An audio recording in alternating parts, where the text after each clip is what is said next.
그럼 지금 제가 당장 사용할 것들은 새로운 카드, 지금 금방 발급받은 새로운 보험 카드, 이런 것들은 어디다 넣을까요? 어디다 넣죠? 새 지갑에다 넣고 다니죠. 저희 딸이 새 지갑을 좋은 걸 사줬어요. 그래서 새 지갑에다가 새 것을 다 집어넣고 예전 것들은 다 옛날 지갑에다가 넣어 두었습니다. 제가 왜 이 말씀을 드리는가 하면 마태복음 9장에 보면 예수님께서 이렇게 말씀하십니다. 생배 조각을 낡은 옷에 붙이는 자가 없다. 새 포도주는 어디다 넣어라? 새 부대에 넣어라. 낡은 가죽 부대에다 넣지 말아라. 이렇게 이야기합니다.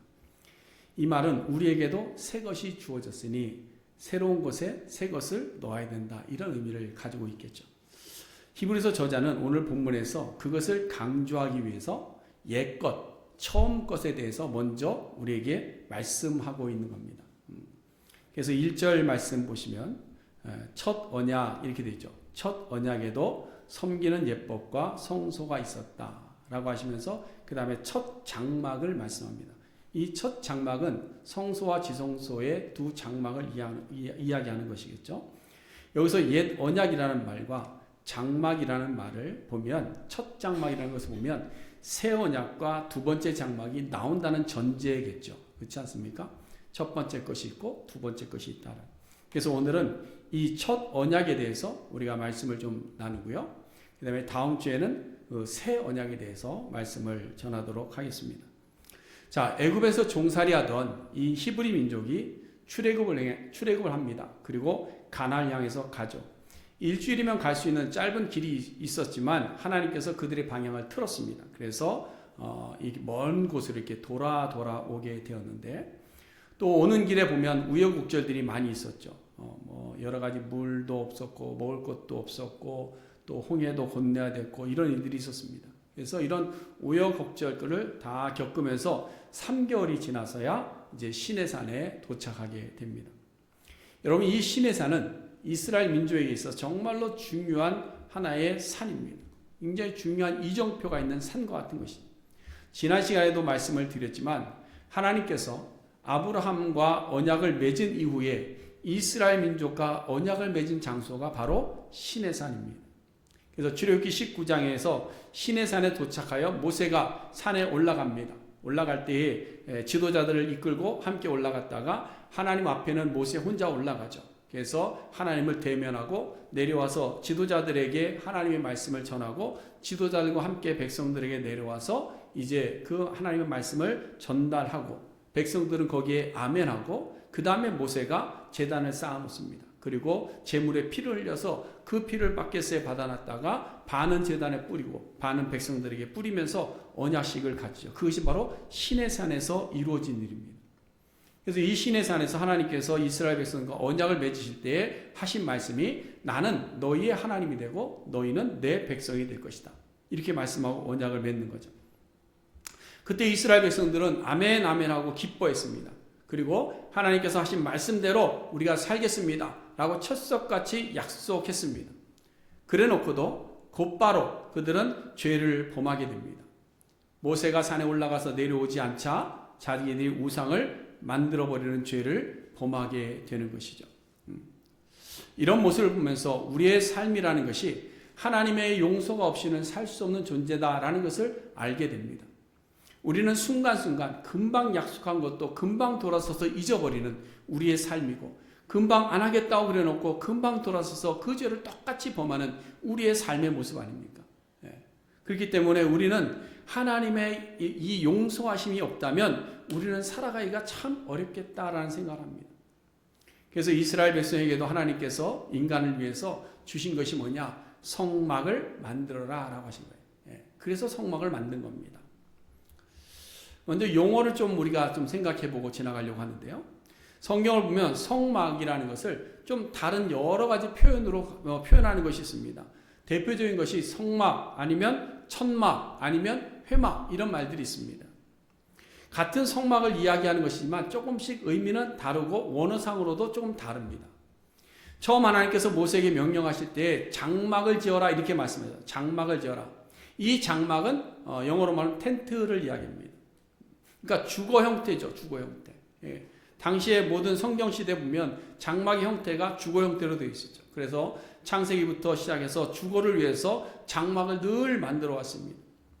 하나님께서 창세기 25장 9절에서 이 단어를 그대로 사용하셔서 너희가 장막을 지어라. 출애굽기예요. 네, 장막을 지어라 이렇게 말씀합니다.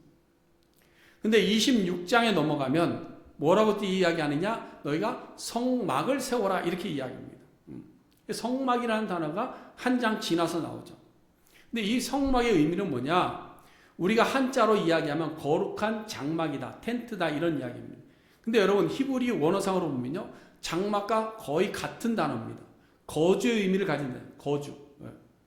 그러니까 이렇게 놓고 보면 성막이라는 말이나 장막이라는 말은 거주, 거처하는 곳 이런 것을 의미합니다. 근데 거기서 한 장 더 넘어가면 27장으로 와서 보면 제단을 만들게 하시고 29장에서 제사를 드리도록 하는데 제사들을 드리라 하면서 회막이라는 말씀을 처음 또 씁니다. 그래서 장막, 그 다음 장에는 성막, 그 다음에는 회막이라고 씁니다. 그럼 회막은 뭐냐? 회중이 모이는 장소다 이런 의미입니다. 그래서 하나님께서 성막을 만들어 놓고 아무도 오지 못하게 한 것이 아니라 그곳에서 모여서 만나자. 그래서 회막이라는 단어를 사용하고 있는 겁니다. 자, 그럼 이 성막이 어떻게 생겼을까?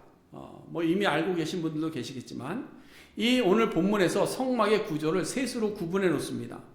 먼저는 그 울타리를 치는데요. 울타리가 가로로 22.5m, 그 다음에 세로로 45m입니다. 그리고 가로로 10개씩 기둥을 20개 세우고 그 다음에 세로로는 20개씩 40개의 기둥을 세웁니다. 그래서 총 60개의 기둥을 가지고 세마포의 울타리를 만들어 놓죠. 그 안에를 뜰이라고 부릅니다. 뜰. 그럼 이 뜰에서는 뭐 하느냐? 짐승을 가지고 제사를 드리는 일을 합니다. 그래서 번제단을 만들어 놓고 그 번제단에서 들어오는 문 앞에, 뭐 저희 교회로 치면 가장 문 앞에다가 뜰을, 그러니까 저 문 밖이죠. 저 밖에다가 뜰을 해서 이제 번제단에서 번제를 드리는 겁니다. 그리고 이제 저 문을 열고 들어오기 전에 뭐 하냐? 물두멍이 있습니다. 물두멍에서 손을 씻게 되죠. 또 발도 씻습니다. 그래서 이 뜰을 포함한 전체 공간을 이제 오늘 본문에서는 장막이다라고 통칭을 하고 있는 겁니다. 그 다음에 실제 텐트 이제 공간 안으로 들어가게 하면 둘로 나눕니다. 저희 예배당을 만약에 둘로 나눈다면 이 강단과 회중석을 이렇게 나눌 수 있겠는데요. 첫 번째 공간을 성소라고 이야기해요. 성소. 이제 이곳에는 누가 들어오느냐? 구별된 제사장들만 들어옵니다. 아무나 들어오는 것이 아니죠. 백성들은 어디에 있어요? 문 밖에 있는 겁니다. 그리고 제사장들만 이 첫 번째 공간에 들어올 수 있는 것이죠. 이 성소의 규모는 4.5m에 세로로 9m로 되어 있습니다. 그러니까 지성소로 보면 길이가 딱 2배 되는 겁니다. 그럼 이 성소 안에는 그럼 무엇이 있느냐? 세 가지가 있죠. 처음에는 등잔대와 상과 진설병입니다. 성소 안으로 들어가서 왼쪽에 이쪽 왼쪽에 등잔대가 놓여 있죠. 근데 그 형태를 보면 가운데 중심에 촛대가 있고요. 양옆으로 3개씩의 촛대가 더 있습니다. 그래서 7개의 촛대를 이렇게 연결해 놨는데 모든 연결이 다 하나로 이어져 있습니다. 그리고 좀 특이한 것이 그 꽃받침, 그러니까 촛대의 받침과 꽃대가 있는데요. 그것이 살구꽃입니다. 살구꽃. 그래서 이 등잔대의 기능은 기본적으로 성소 안을 밝히는 역할을 합니다. 밝히는 역할. 그런데 여러분, 이 등잔대에 심겨진 영적인 의미가 하나 더 있는데요. 꽃 받침이 뭐로 되어 있다고 그랬어요? 아까 제가 살구나무 꽃으로 되어 있다. 이 살구나무라는 말의 원어의 뜻을 보면 지킨다라는 의미를 가지고 있어요. 지킨다. 다시 말해서 등잔대는 단순히 성소를 비추는 역할만 하는 것이 아니라 보살핌에 대한 약속을 이야기하고 있다는 거예요. 보살핌의 약속. 그 다음에 이제 등잔대의 맞은편에는 떡상이 있습니다. 떡상. 제사장들이 이 떡상에 있는 12개의 떡을 매일같이 바꿔 놔야 됩니다. 그리고 이 떡상이 가지는 의미는 하나님께서 먹이시겠다라는 약속을 합니다. 그래서 이스라엘 12지파의 수대로 12개의 떡을 매일같이 교대로 올려놓게 됩니다. 그 다음에 이제 정면에 하나가 더 있는데요. 이제 지성소로 들어오기 앞에 분향단이 있습니다. 이 분향단에는 제사장들이 들어와서 하루에 2번씩 꼭 거기다 향을 피우게 되어 있습니다. 그래서 그 향을 올려드리죠. 이 향을 나중에는 기도의 향이라고 이렇게 하기도 하는데요. 이렇게 성소 안에는 금초대와 진설병과 그 다음에 분향단 3개가 성소 안에 있습니다. 그 다음에 공간이 이제 정사각형으로 되어 있는 지성소입니다. 지성소. 이 지성소 안에는 언약궤가 가운데 이렇게 놓여져 있습니다. 완전히 금으로 되어 있는 언약궤죠. 그 언약궤 안에 3가지가 들어가 있습니다. 만나의 항아리와 아론의 쌍난 지팡이와 돌비 이렇게 들어가 있어요. 그것을 놓고 그 위에 덮는 덮개를 속죄소라고 부릅니다. 속죄소.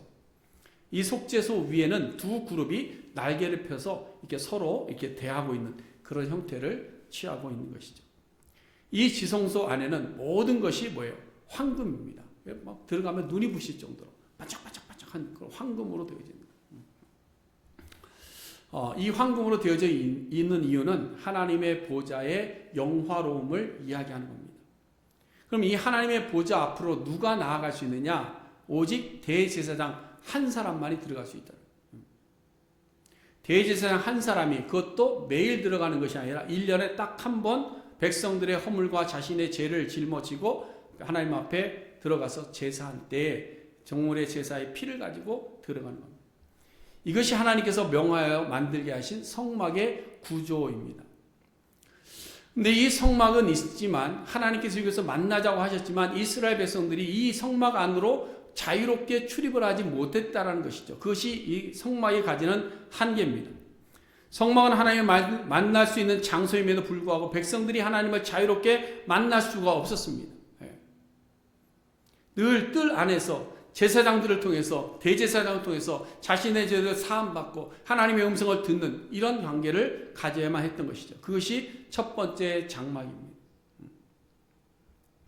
그래서 그 한계에 대해서 오늘 본문은 제사장이 매일같이 성소에 들어가서 예식과 대제사장이 1년에 한 번 들어가는 지성소의 대속죄를 소개하고 있는 겁니다.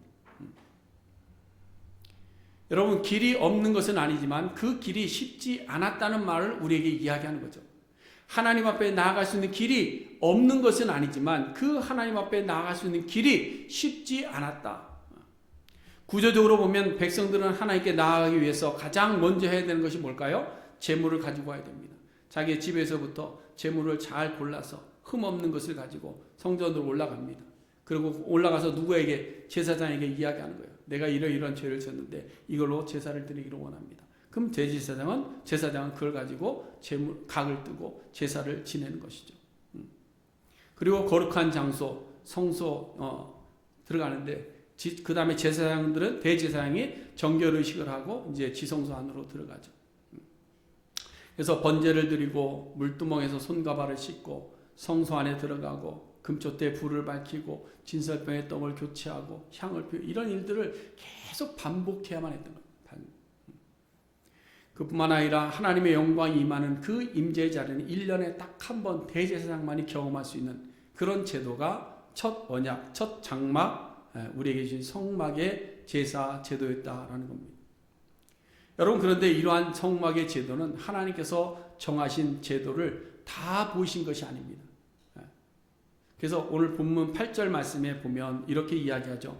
성령이 보이신 것은 성소에 들어가는 길이 아직 나타나기 전이라는 겁니다. 성소에 들어가는 길이 있다라는 것을 전제하는 말이죠. 하나님을 만날 수 있는 거룩의 공간에 아무나 자유롭게 들어가지 못해서 제사장을 통해서만 들어가게 되는데 이 한계를 뛰어넘는 길이 아직 나타나지 않았다라는 것을 이야기하고 있는 거예요. 그래서 오늘 본문을 통해서 우리에게 무엇을 이야기하고자 하느냐? 하나님께 나아가야 되는데 하나님께 나아갈 수 있는 길이 여전히 막혀 있다는 그 이야기를 하고자 하는 것이 아닙니다. 신앙의 목적은 잃어버린 하나님의 거처 안으로 다시 들어가는 것 아니겠습니까? 들어가야 되는데 그 길이 막혀 있으면 우리가 어떻게 들어갑니까? 너희들은 절대 못 들어가. 이것을 이야기하기 위해서 오늘 첫 번째 언약을 우리에게 말씀하고 있는 것이 아니라는 거죠. 하나님께서 모세에게 명하신 성막은 이스라엘 백성들이 가나안에 정착하면서 무엇으로 바뀝니까? 성전으로 바뀌게 됩니다. 그래서 이스라엘 백성들은 죄의 문제를 해결하고 하나님의 영광된 자리에 나아가고자 하는 열망을 가지고 무엇을 매일같이 찾았냐? 성전을 찾아가는 성전. 거룩한 존전이죠. 성전, 거룩한 전. 그래서 성전을 쫓아 올라가는 겁니다. 그러다 보니까 오늘날 교회 안에서도 이 성전이라는 단어를 많이 사용합니다. 뭐 틀린 말은 아니지만 꼭 똑같은 성경이 이야기하는 성전과는 다른 것이죠. 그럼 성전이라는 의미가 뭐냐? 여러분, 성전의 의미가 뭐죠? 하나님이 거하시는 공간이 성전 아니겠어요? 동의 안 하십니까? 예. 성전은 이 예배당에 하나님이 계시니까 여기만 성전이 될까요? 하나님이 계시는 모든 곳이 뭐다? 성전이 된다. 자, 한번 찾아볼까요? 우리 에덴 동산 한번 찾아보세요. 에덴 동산. 에덴 동산, 아담과 하와가 쫓겨나기 전에 에덴 동산에 누가 함께 계셨을까요? 하나님이 함께 계셨어요. 그럼 에덴 동산은 교회의 건물을 가지지 않았습니다. 그런데 그곳이 뭐예요? 성전이었다는 거죠. 왜? 하나님이 함께 하셨기 때문에. 근데 죄로 인해서 하나님과 함께 있을 수 없게 됩니다. 하나님께서 그 길을 막아버리셨습니다. 그래서 에덴 동산으로 가는 길이 막혀버린 거예요. 그러니까 이제는 뭐예요? 성전이 사라져버린 거죠. 그래서 생겨난 것이 하나님의 임재와 하나님의 존재가 사라진 것처럼 보이니까 이 땅에 생겨난 것이 뭐냐? 치열한 경쟁이고 치열한 삶이고 고통의 삶입니다. 그래서 여러분, 우리가 이게 치열하게 사는 거예요. 여러분, 얼마나 치열하게 사세요? 그렇지 않습니까? 삶의 현장에서, 사람과의 관계 속에서, 만남 속에서 경쟁하면서 서로 싸우고 서로 죽이고 서로 많은 것을 취하려고 남이 죽어가는 것을 바라보면서도 눈 감고 눈 돌리고 도리어 죽여가면서 빼앗아오고 자기의 쾌락을 위해서 흥청망청하는 삶을 살아가고 이 땅의 질서는 다 파괴되어 가고 자연적인 재해로 인해서 고통하고 인간의 욕심으로 인해서 자연이 파괴되어지니까 알 수 없는 질병들이 막 생겨나고 이런 일들이 지금 막 벌어지고 있는 거예요. 무엇 때문에? 하나님이 임재하시는 성전을 잃어버렸기 때문이에요. 그래서 이 땅의 세상이 엉겅퀴와 가시로 가득한 세상이 돼요. 하나님을 잃어버리고 엉겅퀴와 가시로 가득한 세상. 그러니까 치열한 전쟁을 싸우며 살아가는 겁니다. 그러다 보니까 사람들은 이때부터 어떻게 했느냐? 성전에 대한 간절함이 생기기 시작한 겁니다. 성전에 대한. 그래서 여러분, 온 인류 역사를 보면요, 모든 문화들은 다 종교와 연관되어져 있습니다. 다 종교와 연관되어 있어요. 우리 한국 역사도 다 마찬가지잖아요. 종교와 연관되어 있어요.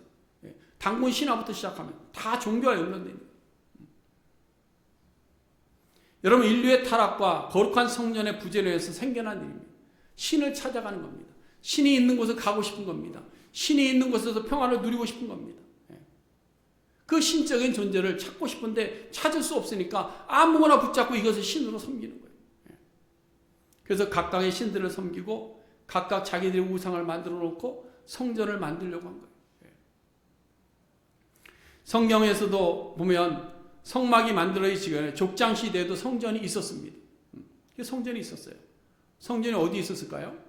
아브라함이 이삭을 제물로 드렸던 모리아 땅의 산, 그것이 성전 아니겠습니까? 왜 그래요? 아들을 제물로 바치라고 합니다. 그래서 아브라함이 순종해서 올라갑니다. 그런데 올라갔을 때 누가? 하나님께서 준비하신 순양이 있었습니다. 여호와 이레의 순양을 잡아서 하나님께 뭐 했어요? 제사 드렸어요. 하나님이 부르셨고 하나님이 준비하셨고 아브라함이 하나님 앞에 번제를 올려드렸어요. 그게 뭐예요? 그게 성전이에요. 하나님이 임재하시는 거. 야곱도 마찬가지잖아요. 베델에서 하나님의 사자를 만납니다. 하나님 앞에 기도합니다. 그리고 사자가 또 이야기합니다. 말씀을 주고받아요. 그러면서 아침에 일어나서 제단을 쌓고 하나님께 예배했어요. 이게 뭘까요? 이게 바로 성전인 거예요. 모세가 호렙산에서 하나님을 만납니다. 그렇다면 호렙산은 뭐가 될까요? 성전이 되는 거예요. 왜? 하나님께서 모세를 향해서 이곳은 무슨 곳이다? 거룩한 곳이다. 그래서 내 발에서 신을 벗어라 말씀하고. 자, 이렇게 개인적인 성전이 성막을 통해서 제도화된 겁니다. 하나님과 함께 임재하던 그 성전이 성막을 통해서 제도화된 것이죠. 세마포로 울타리를 만들고 성소와 지성소를 만들어 놓고 하나님께서 이곳에서 만나자 해서 모든 사람들 그곳에 모이게 하는 회막의 형태를 만들어 주신 겁니다. 자, 이렇듯 오늘날 우리도 성전에 대한 간절함을 가지고 예배당에 올라오는 것이죠. 근데 여러분, 우리가 오늘 생각하고 싶은 것은 이겁니다. 우리 안에도 여전히 옛것에 새것을 담으려고 하는 그런 습성들이 생겨났다는 거예요. 분명히 새로운 길이 열렸고 새로운 성전의 제도를 우리에게 알려주셨음에도 불구하고 이전의 제도 안에 머물러 있으려고 한다는 겁니다. 그것이 가장 큰 것이 뭐냐? 형식입니다. 형식. 여러분 근자감이라는 말 들어보셨어요? 근자감? 잘 모르시는군요. 근거 없는 자신감입니다. 근거 없는 자신감. 아무것도 가진 거 없으면서 가진 척 하는 거. 그 근자감이라고 부르는데요. 유대인들의 율법주의는 정말로 근자감과 같은 거. 근자감. 오늘날 우리 신앙인들도 다른 믿음은 없는데 근거 없는 하나의 자신감이 하나 있습니다. 그게 뭘까요? 나는 어디 간다? 천국 간다. 이 근거 없는 자신감. 그냥 나는 무조건 내가 교회에 왔으니까 나는 무조건 천국 간다. 그런 자신감이 너무 많더라고요. 참 부럽기도 합니다. 근데 여러분 율법주의자들의 근자감은 사실 근거 없는 자신감이 아니라 잘못된 근거지만 잘못된 근거라도 뭔가 하나 갖고 있는 거예요. 그게 뭐예요? 율법입니다. 우리는 율법이 있다. 우리는 율법 따라 할례를 받았다. 우리는 율법에 지키는 대로 지켰다. 우리는 금식도 했다. 바리새인이 기도한 내용 아니겠어요? 우리는 성전도 있다. 성전에 올라간다. 이게 그들의 근자감의 근거입니다. 근데 오늘날 우리 성도들도 동일한 현상이 나타나고 있어요. 무슨 근거가 뭘까요? 내가 교회에 다니고 있기 때문에. 내가 주일날이면 그래도 주일날 1시간이지만 예배에 참석하고 있기 때문에. 내가 그래도 교회에서 직분을 받았기 때문에. 그래도 나름 착하게 살았기 때문에. 내가 교회를 떠나보지 않고 평생 교회 안에서 자라났기 때문에. 나는 그래도 식기도만큼은 열심히 안 빠지고 하기 때문에.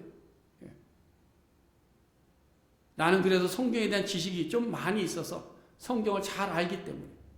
이러한 근거들을 가지고 우리가 하나님 나라에 들어갈 수 있다. 하나님의 성전에 들어갔다라고 착각하는 경우가 있다는 거예요. 이것은 어떤 형식을 가지고 스스로 만족하고자 하는 신앙의 모습입니다. 그런데 오늘 본문 9절 말씀을 보시면 이 장막은 현재까지 비우니 이에 따라 드리는 예물과 제사는 섬기는 자를 그 양심상 온전하게 할 수 없다라고 말씀하고 있어요. 드리는 예물이 없는 것이 아닙니다. 드리는 제사가 없는 것이 아닙니다. 섬김이 없는 것이 아닙니다. 그러나 그것이 양심상 그들을 온전하게 만들지는 못한다라는 거예요. 율법의 두루마리를 가지고 있습니다. 성전을 잘 지어서 성전도 가지고 있습니다. 그러나 그것이 그들의 양심을 온전하게 만들 수는 없다라는 거예요. 복음주의 신학자로 잘 알려진 F.F. 브루스라는 분이 있는데 그분이 이런 얘기를 했습니다. 인간이 하나님께 자유로이 나가는 길을 막는 실제적인 장벽은 내적인 것이며 물리적인 것이 아니다. 그것은 인간의 양심에 존재한다. 무슨 말입니까? 우리가 하나님의 성전을 이루지 못하는 것은 외적인 것이 부족해서가 아니라 내 양심이 잘못되어지, 내 내적인 것에 문제가 있다. 내적인 것에.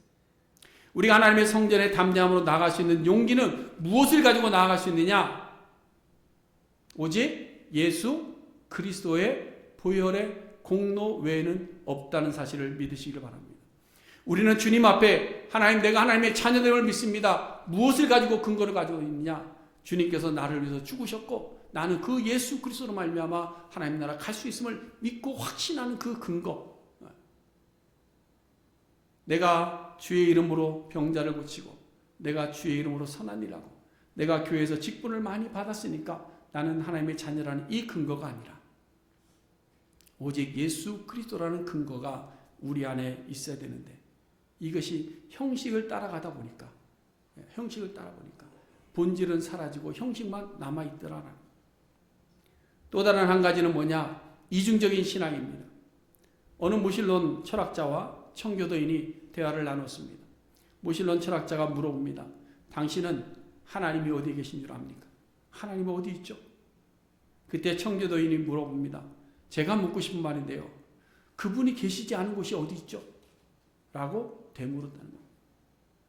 여러분, 신앙은 삶의 자세를 구분하지 않습니다. 삶의 모습을 이중화시키지 않습니다. 왜냐하면 하나님은 어느 곳에나 계시기 때문입니다.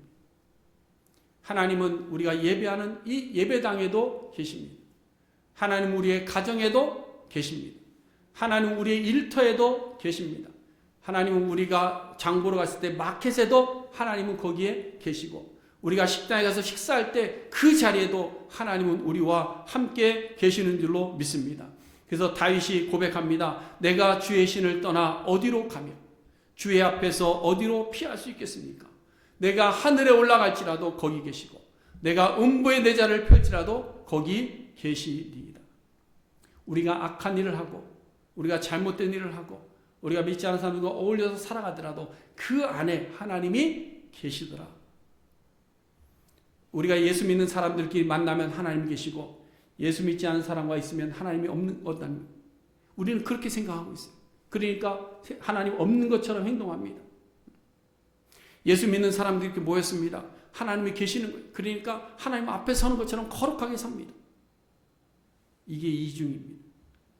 우리가 직장에서 일을 하고 있을 때 하나님은 교회 안에서 쉬고 계시는 분이 아닙니다. 우리가 가정에 있을 때 하나님은 교회 안에 머물러 계시는 분이 아닙니다. 하나님이 계시는 성전이 성막에 가두어져 있다고 생각하는 것이 바로 신앙의 이중성입니다. 구약성경에서 하나님께서 성막을 만들게 하시고 거기서 만나자라고 하셨습니다.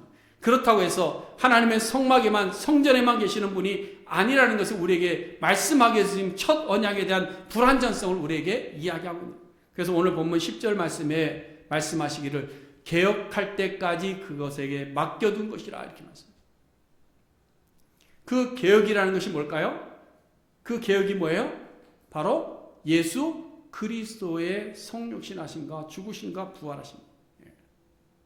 그래서 예수 그리스도의 성전 되신 그때까지 그냥 맡겨둔 것이다. 근데 지금도 그 성전을 붙잡고 사는 사람들이 있다는 거죠. 새 것을 옛 것에다가 그대로 묻어두고 있다는 사실입니다. 예전의 형식을 그대로 쫓아가고 있다는 겁니다. 새 것을 받아들이지 못하고 있다는 거예요. 예수를 그리스도를 통해서 우리가 하나님 앞에 갔다라는 것을 잊어버린 겁니다. 하나님은 모든 곳에 계시다는 것을 잊어버리고 살아가는 겁니다. 여러분, 오늘날 새롭게 생겨나는 율법주의는 신앙의 형식주의고 외식주의입니다. 우리가 형식을 따라가고 우리의 신앙이 이중적이라면 그것은 율법주의와 다를 바가 없다라는 것을 우리는 기억해야 될 줄로 압니다. 사랑하는 성도 여러분, 세술은 새 부대에 담아야 합니다. 성막의 제도가 이스라엘 백성들로 하여금 제한적이지만 하나님께 나아갈 수 있도록 하였습니다. 이 성막의 제도는 예수 그리스도를 통해서 완전해진 새로운 약속이 된 겁니다. 성막의 제도는 제사장과 대제사장을 통해서 하나님께 나아갈 수 있었지만 이제는 예수 그리스도께서 성전을 허물라 하시고 성전에 가로막혀 있던 휘장을 위에서부터 아래까지 갈라놓으셔서 우리로 하여금 직접 예수를 통해 함께 하나님 앞으로 나아갈 수 있도록 만들었다는 사실입니다. 이제는 우리가 예수 그리스도를 통해서 직접 나아갈 수 있게 되는데 어찌해서 우리는 지금도 누구를 의지하고 하나님께 가려고 합니까? 누구를 의지해서 붙잡고 가려고 하지 마세요. 신앙은 누구를 의지하는 것 아닙니다. 신앙은 우리가 오직 예수 그리스도를 붙잡고 하나님께 직접 나아가는 겁니다. 이제는 우리가 직접 하나님을 찾고 하나님께 나아가기 위해서 예수 그리스도를 옷 입고 예수 그리스도를 힘 입어야 됩니다. 여러분, 하나님은 계시지 않는 곳이 없습니다. 그런데 우리가 그 하나님이 계시다는 것을 잊고 살아간다는 것이죠. 하나님이 지금도 우리 안에 계시고 우리의 삶의 현장에 계시고 우리의 가정에 계시고 우리는 교회 안에서 거룩하게 예배하고 교회 안에서 거룩한 말하고 교회 안에서 어떤 도리를 다하면 하나님께 나아갈 수 있다 생각하는데 그것 아닙니다. 어느 곳에서든지 어떤 자리에서든지 우리는 하나님 앞에서 사는 코람데오의 신앙으로 살아가야 될 줄로 믿습니다. 신앙을 말로 할 것이 아니라 신앙은 무엇을 한다? 내 양심으로 하는 겁니다. 내 양심으로 하는 겁니다. 나는 과연 예수 그리스도를 통해서 하나님이 계신 곳에 서고 있는가? 나는 과연 예수 그리스도를 믿는 믿음으로 하나님의 성전에 오르고 있는가? 나는 과연 예수 그리스도를 위하여 나의 모든 열정을 주님께 다 드리고 있는가 하는 겁니다. 불완전한 제사에 얽매이지 말고 오직 성막을 완성하신 예수 그리스도의 보혈을 의지함으로 언제 어디서나 하나님의 거룩한 성전에서 예배할 수 있는 우리 모든 성도님들 될 수 있기를 간절히 바랍니다. 성막이 아니라 예수님의 보혈로 우리를 자유케 하심을 믿고 기쁨으로 하나님 앞으로 나아가는 우리 모두가 되시기를 주님의 이름으로 간절히 축원해 드립니다. 기도하겠습니다. 고마우신 하나님, 우리에게 은혜를 주시고 하나님